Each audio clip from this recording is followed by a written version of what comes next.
Welcome to the Fat Tail Investment Podcast for another big week, talking about the ASX and the big trends in the market. Now, I'm thrilled today to have on my colleague Ryan Clarkson-Ledward. So he's a small cap hound like me. He loves chasing down those exciting stories on the market from those small stocks that can explode in price over time and deliver gains in the hundreds of percent if you get it right.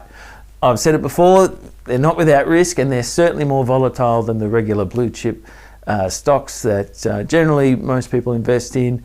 But when you get it right, you can make a really great gain. So I was keen to hear about what sectors he's looking at, because we've had a big drawdown in the small cap sector.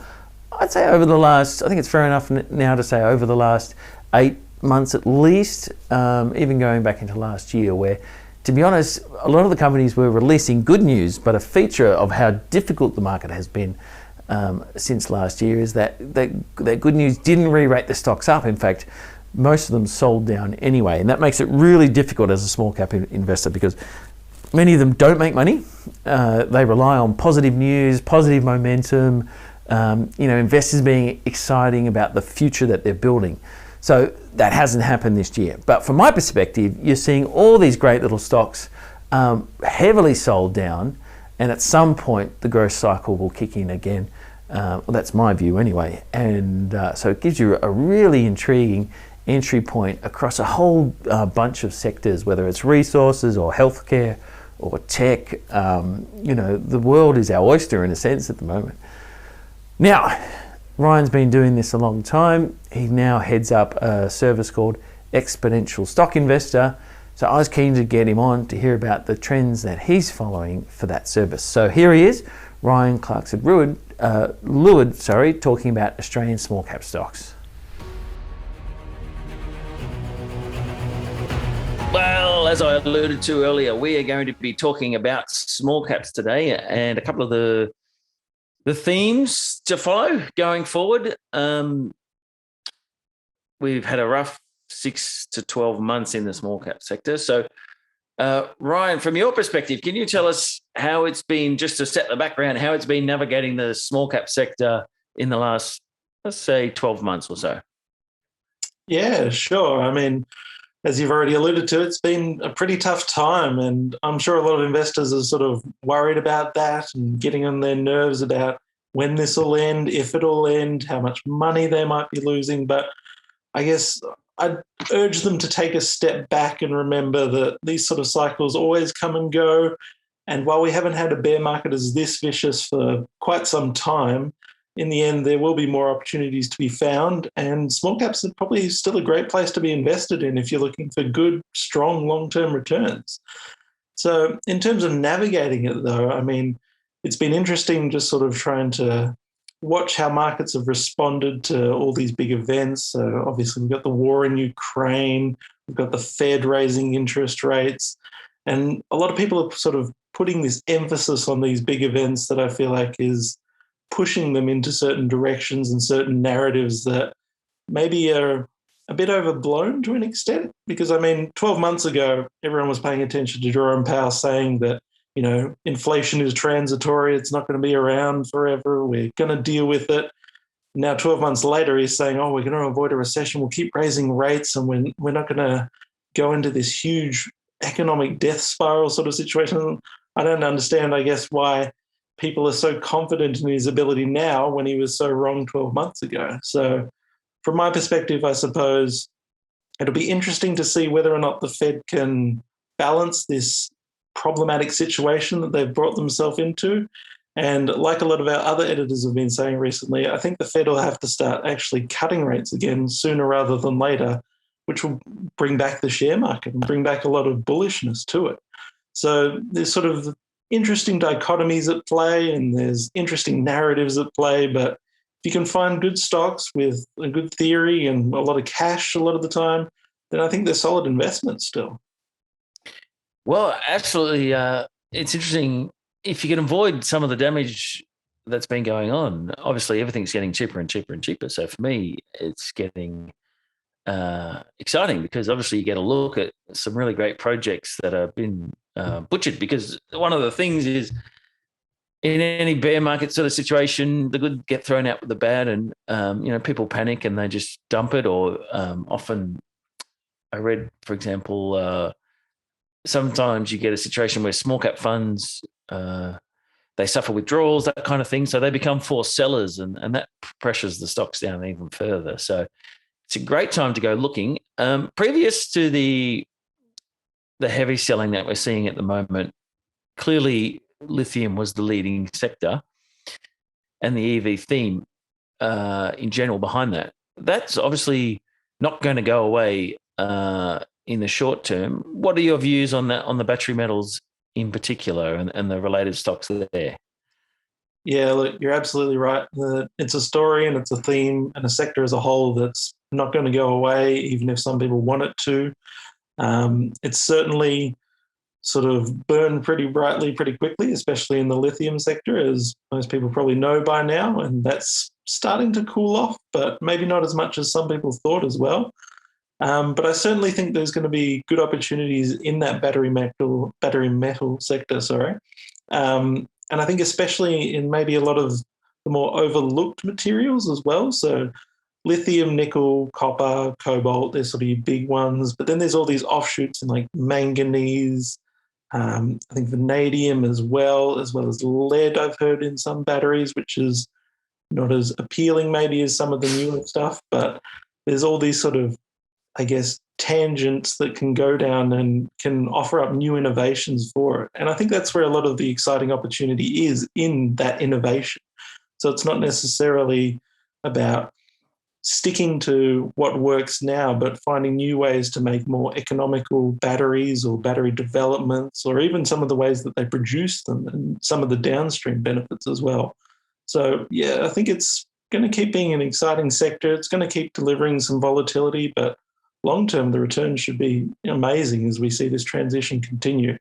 And I mean, as more countries continue to say that they're going to outlaw combustion engines by 2030, 2035, 2040, whatever it may be, like that trend is just not going away anytime soon. So it's just such a huge market that's just going to keep opening up and keep opening doors for investor opportunities.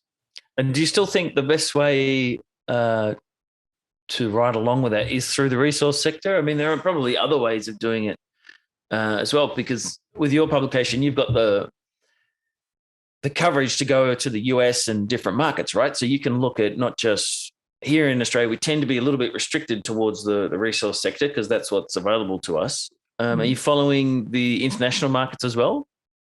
Yeah, for sure. And I mean, like you say, there's plenty of opportunity in things outside of necessarily resources, like that innovation type beat where you're looking at companies that may be making new ways to produce these batteries, or new technology that can make the batteries more efficient, or even just sort of side projects that help bring it about more readily. But I mean, I guess, yeah, for Australian investors in particular, the resource area is definitely the big focus. And I think it will continue to be. We have seen some, I guess, attempts at trying to diversify strictly away from that resources area. I mean, Vulcan Energy is the big one that always comes to my mind, which was the big sort of superstar of last year and had that big run up with the lithium side of things. But some of their technology, I guess, has come into question at times, and I'm not a huge believer in it, but it's that push for more ideas and projects like that I think will be interesting to see as this continues to unfold. And again, it's up to investors, I guess, to pick apart the best and find the ones that work and put aside the ones that maybe won't. And that's not always easy, but if you do your work and if you do your research, you can certainly find them. I suppose it's just it just occurred to me now, because the lift in lithium and battery metals and EV, that story dominated the small cap sector or the market for so long, it kind of swamped the conversation. What are some of the other themes that you're following outside of that framework? Yeah, I mean, there's so much opportunity, but there's always, I guess, one trend that stands above the rest. So even before this battery metal boom, it was obviously buy now, pay later. And we see these swings and trends that go up and down. But yeah, in terms of what I'm looking at, I mean, I obviously have a more long-term focus at the moment just because of where markets are at and where I think we're heading.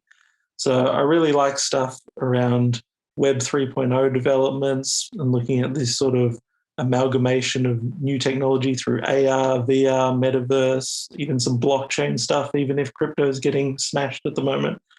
And then even beyond the technology, especially in like biotech, I think is really interesting. And in particular, I have a real sort of inclination to follow this new development in psychedelic treatment for a lot of these new areas that are sort of following the cannabis pot stock trend that was around a couple of years ago and has sort of tapered off a bit, but is coming back a little. And now this I'm going is to pick sort up and say it's a bit more than tapered off. yeah. It's gone into the grave. Especially in Australia, it's certainly crashed a lot harder than it has in America, I guess, which is where I'm sort of coming from. And like even Europe, I think in particular, is starting to pick back up on the cannabis trend a little, but it's still very early days. But yeah, this psychedelic trend in particular as well is something that's even more new and sort of even more volatile, even more risky, but it has a lot of potential as well and has a very heavy focus on the medicinal aspect rather than some of the recreational aspect that comes along with the cannabis sector. Mm. Well, I mean, I was joshing you there a bit. We did a podcast with Thomas Carroll, who covers the pot stocks over in the US.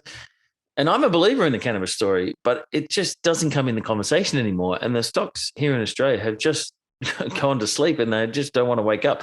They need Sleeping Beauty to come and give them a kiss or however that story works. I forget now, but something needs to happen to bring them back to life.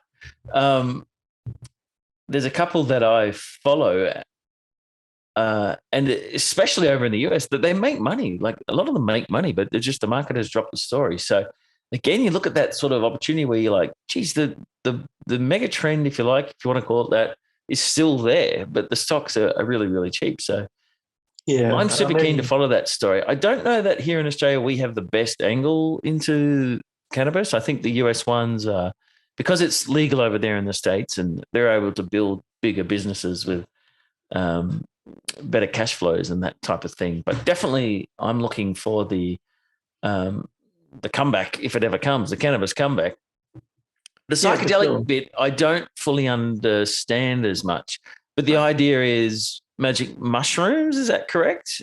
Yeah. Or whatever's in those things. Yeah. So magic mushrooms or psilocybin is the, I think, preferred scientific term. But yeah, that's certainly one area, a part of it. LSD is another part, ketamine, ecstasy as well. And like, obviously there's all these connotations around the fact that these are common street drugs that people use to get high constantly and sort of had this nefarious sort of stigma attached to it for so long. But now we're starting to see all this scientific investigation into their potential for mental well-being and things like depression, anxiety, PTSD, all these sort of big issues that have treatments available but aren't always as effective as we'd like and are often quite crippling for a lot of people that maybe young, old, male, female, it doesn't really matter. It can affect anyone. And so that's where it's this big sort of mental health, I don't want to call it a crisis, but it is almost a crisis where it's afflicting so many people across the world. And these sort of new drugs that have been around for ages but have been demonized are starting to come into the limelight and show real potential to actually treat a lot of these issues and have some significant benefits. And obviously, it's going to take time to figure out whether or not they're a cure-all, and I don't think they will be a cure-all. I think there will be some that are more effective than others, and they'll be very delicate in terms of how you treat them, whether it be with assistance from a professional or whether it be through guided consultation. Like, this isn't the kind of treatment, I guess, where you're going to take a pill filled with magic mushrooms and go home and go on a magic trip and then be instantly cured. I don't think it'll be that simple. So there's going to be a lot of refinement, a lot of development, and that's where a lot of the investment opportunity comes from, in my view, because first they need the studies to figure out how effective it is. Then if they can turn it into a commercial drug or synthesize it into something that can be used in combination with other treatment, and then comes the actual practice and commercial rollout and treatment that comes with all the specialties and specialists that are needed to make it work.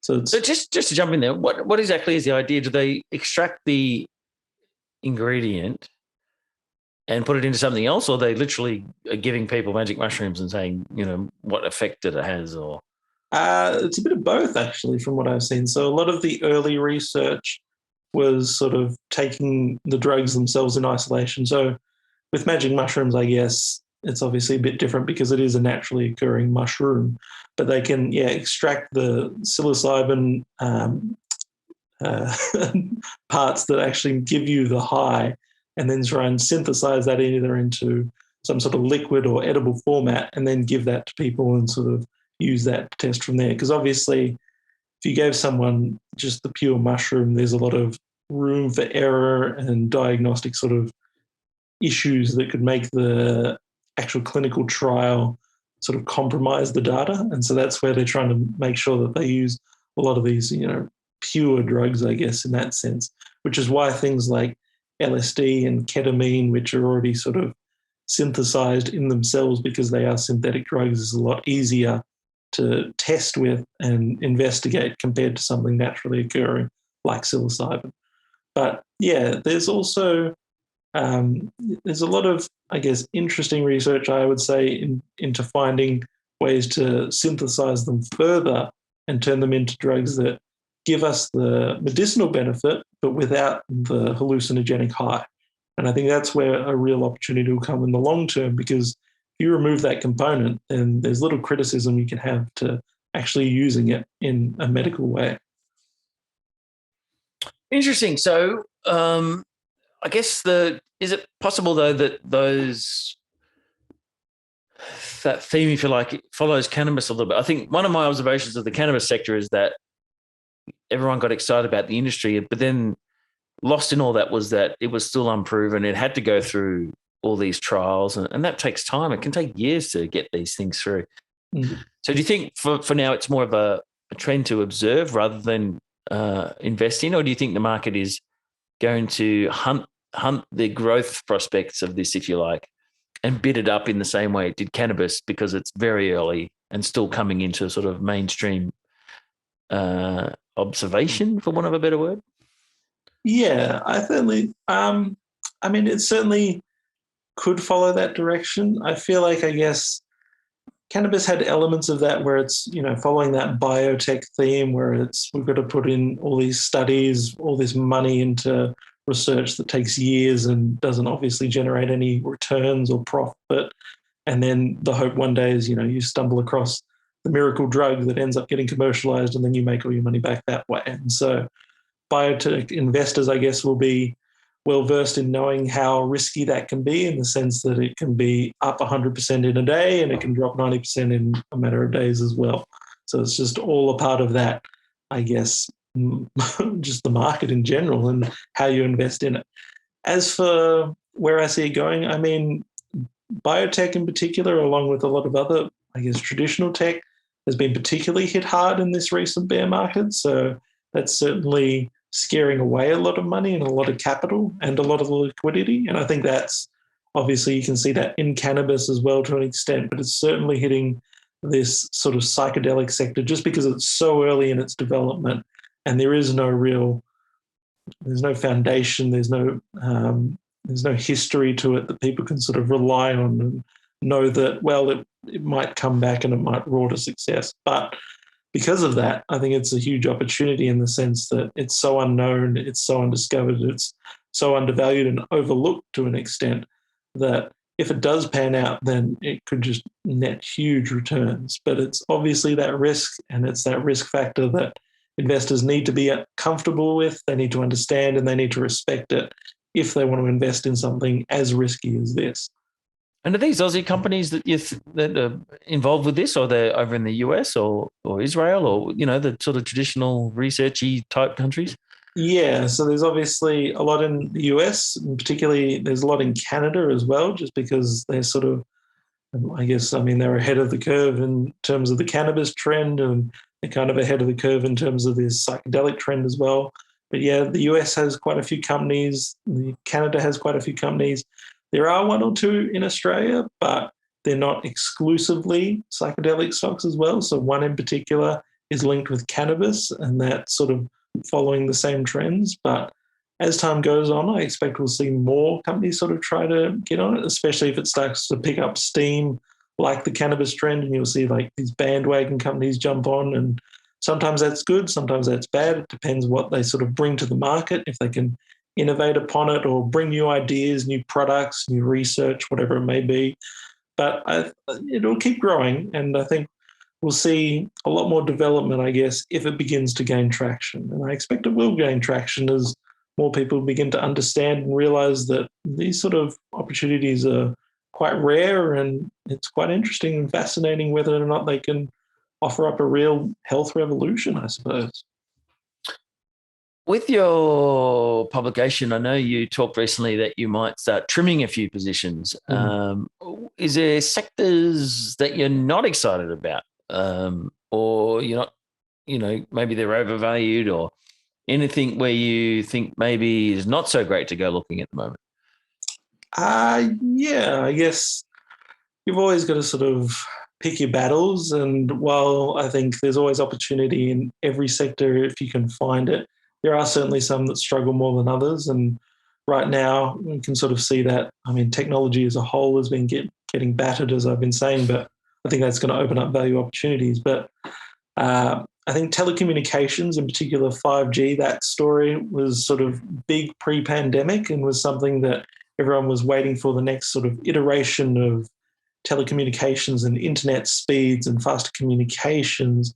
And I think that's still something that is coming, but it's just really slowed down and sort of, like the cannabis story, has gone out of the media a bit. And so I'm calling it a flop. I've got 5G on this phone and I don't really see anything that exciting about it. But yeah, that's the thing, is like, I guess it's reached the point where it's sort of becoming so mainstream that it's boring now and no one cares about it because the hype's gone and the rollout's already happening. And I think that's just something that happens with a lot of these stories. Like, do you think that's similar to cannabis, though, where you're like, okay, it's here, but perhaps it's not really here. The full potential is yet to be realized, but it may not come for another 2 years. So you've got this lag where you're waiting around for it to, for people to go, oh man, I've got to have this. Whereas if someone asked me today, I mean, I don't really find whether it's 4G or 5G, I don't see really much difference. I don't know. I don't use my phone that much, but it's like, why? I just don't. Anyway, I'm not sure. But do you think that might be the case with 5G?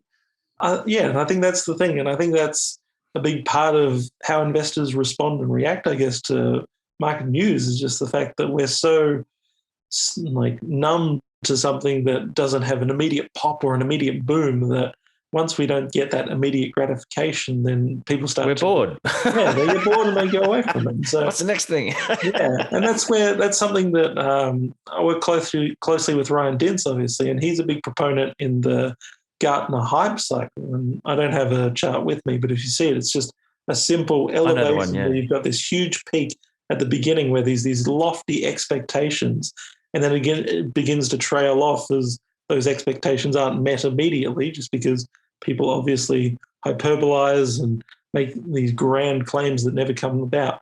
And so it falls off a cliff, and then it begins to steady out as it actually begins to unfold. And I think you see that in a lot of developments in a lot of areas.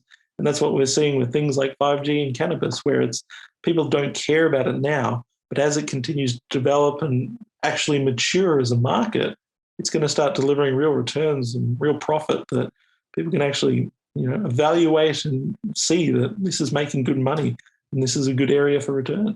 One of the features, this is just me talking, one of the features of the last 12 months is any stock that doesn't have revenue has found it really difficult.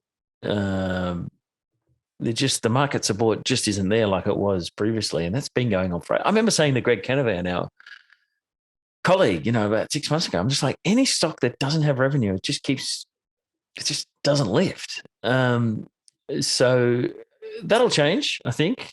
But the macro overlay on the market is just bearish and, caught up with, as you were alluding to earlier, interest rates and inflation and the Ukraine war, which on the whole really have nothing to do with a sector like cannabis. Like, it will just keep doing its thing in the background there. So one day, the shift will come, and then the sentiment and the momentum will come back into those kind of biotech tech stories where the market starts focusing on growth again and all that type of thing, and where that might be. And exactly. And that's why I think we're, I guess, pushing that people need to sort of realize that and understand that this is a cycle. It happens. It comes about every now and then. Like, it's just part of how markets work. And that's where the best money that you can make often as an investor is setting yourself up for these cycles before they come. Now, that doesn't mean buying the dip or that sort of stuff. You got to understand that there are still risks. You don't really want to try and time the market unless you have a really good understanding or a good solid trading methodology. So you just need to be aware that these sort of things do turn over time, and there will be these opportunities. And like you say, people are worried about these like big macro issues now that don't necessarily affect these small cap stocks. And once the tide begins to turn, we'll see them probably go up, double digit, triple digit returns in weeks, months, years, whatever it may be. I mean, just talking about lithium earlier, I remember in 2018, we had a similar situation where the Fed was raising rates. The market tanked 20%. At that stage, lithium was in a horrible bear market, and all the stocks were collapsing down to cents on the dollar. Here we are later, 4 years later, and they're up thousands of percent, even with the recent sell down. So now's the time to be going over and going, well, if things do improve, well, this is my thoughts anyway, things do improve, well, of the cannabis stocks, which one would I want to own? Or back in 2008, which lithium stock has the best project? So if it comes back, I know the one to jump on. I've got a book. Did I have it? No, I don't have it with me, but the gentleman writes a book about managing market risk, and he talks about in a bear market, that's because it grinds you down. As you say, we're like for a year now, we've been mostly watching the stock market go down. Most stocks go down and ignore it. And so in the end, you just get fed up with it. And so it's only natural that people go, oh, I can't be bothered with all this anymore. But it's at this point when you should be getting the most interested, because it's setting the stage for the next bull run. So what we don't know yet is which sector is going to lead us out of this bear market. I'm positive on lithium and battery metals. I don't know if the market's going to make it so easy that the one that just boomed is going to boom again for us. So I think it might be one of those, it might be related on the same theme as you were talking about, but it could be one of those more obscure metals or inputs or some other way. So, but you can only try and nut it out if you're following the market, right? Exactly. And yeah, I mean, I suppose, it's pretty, I don't know if it's rare, I suppose, that the previous boom is the one that isn't going to boom again. Depends on, like you say, the narrative, the direction, the trend of it. I mean, like going back to that buy now, pay later example, I suppose, like I think people have oversold it a little and they're sort of down in the doldrums about it, and for good reason. I mean, a lot of those companies didn't make money. A lot of them was sort of piggybacking off of the success of Afterpay, which was obviously the big story and the big leader, which is now part of Block. But I think there's still there's a good trend, there's a good theme, and there's a good narrative around there that is something that, like the battery metals, isn't really going to go away. And I think the advantage that the battery metals have probably over something like buy now, pay later is a lot of them have these physical deposits and mines and resources that, as long as the prices stay strong or as long as they stay relevant even, then, I mean, it's something that is worth holding on to. And investors can see that tangible value there in those materials. And it's just about whether or not the demand comes or doesn't. And I think it's pretty clear from what we're seeing that demand isn't going away. And while it may, dip now and then, it's still going to be a huge part of the story for years to come. Well, that's the thing with resources, isn't it? They just don't go away. They're volatile. That's the way it works. So you got to strap in for a bit of a roller coaster whenever you sign up for it. But yeah, if anyone stuck with Twiggy Forest from, Fortescue when it was 5 cents and it goes all the way to 26 over 20 years or whatever. Well, and that's the thing, is we're seeing sort of this shift as well from a lot of the more traditional resource companies like, your BHP, Rio Tinto, all these iron ore miners, even the petroleum companies, like even they're starting to realize this shift to sort of greener technologies, and whether that be battery metals, whether that be hydrogen, like it's just this huge energy story is obviously a big part of 2022 as a whole because of the circumstances that are affecting the macro environment. And I think as we're seeing more of these bigger names shift towards it, that's sort of going to be a telltale sign that retail investors should take notice and start to realize that this is a legitimate trend and it isn't going away.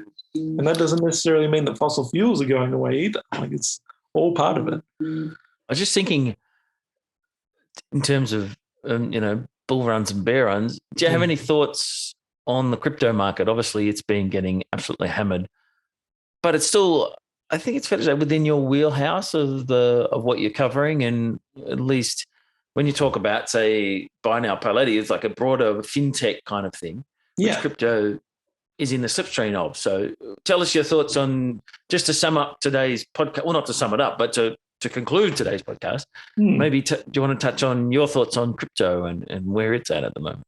Yeah, I guess. So I'm not like a huge expert on crypto like I suppose Ryan Dinse is, but I've certainly followed it. And I mean, I was first really introduced to it by Sam Volkering, who was really onto it before a lot of people and a lot of our editors. I know he pushed for years to try and get the word out about this sort of thing because he understood how impactful it could be. And once you start to sort of read more into it and try and wrap your head around it, which isn't easy, you can sort of start to see where he's coming from and where that opportunity, I guess, lies. And so recently, obviously, a lot of the heat's come out of the market because we've had these crashes in stable coins. And I myself am not the biggest fan of stable coins, but I understand that they have an important use and they're sort of trying to offer up some legitimacy, I suppose, and some stability, as in the name suggests, to the crypto market. And I think they'll stick around and they'll be a big part of it. But I don't think they're the future of crypto, I suppose. And I think they haven't held crypto back, but they've certainly been a detriment in this short-term crash that people are sort of focusing too much on, I suppose. So Bitcoin, I don't think is going to die. Ethereum, I don't think is going to die. These big projects that have been around for so long. And while they may, endure another long-term crypto winter, as they call them, which is effectively a bear market for crypto, we saw that happen after the last 2017 boom. Like, it might be a couple of years before crypto gets back to its all-time high of 60K US or whatever it was. So, I mean, it comes and goes in cycles as well, but I don't think it's going anywhere anytime soon. And I think people are going to be pretty excited, I guess, about what it might bring in the next few years, because I think we're going to see some real challenges, I guess, in a lot of what we're seeing in markets at the moment with the monetary policy and the macro environment. And I think crypto can address a lot of those problems, address things like inflation potentially. It's just going to depend on whether or not it gets the adoption that it needs to scale. And that's the big question mark I have at the moment. But I think it is still an interesting area. And I think it is something that investors, whether you like it or not, whether you want to be invested or not, you should pay attention to it, just because it is something outside of that Wall Street sort of centralized market that gives people an exciting, a reason to be excited, I guess, is what I'd conclude with. Yeah, I don't think it's going away either. And so, again, it's just become another market that you follow. And as you say, it's going through a bear phase, but the profit potential previous to that was like just huge. Like, it was amazing. So that'll be interesting to follow as well. All right, cool. Well, we've had a good chat. And so we'll put a link in underneath this to your service, which is Exponential Stock Investor. And maybe we can catch up again in 6 months and we'll see if the outlook for crypto and small caps is looking little bit better. And I suspect it will be. Yeah, I suspect so too. Thank you very much for having me on. Pleasure.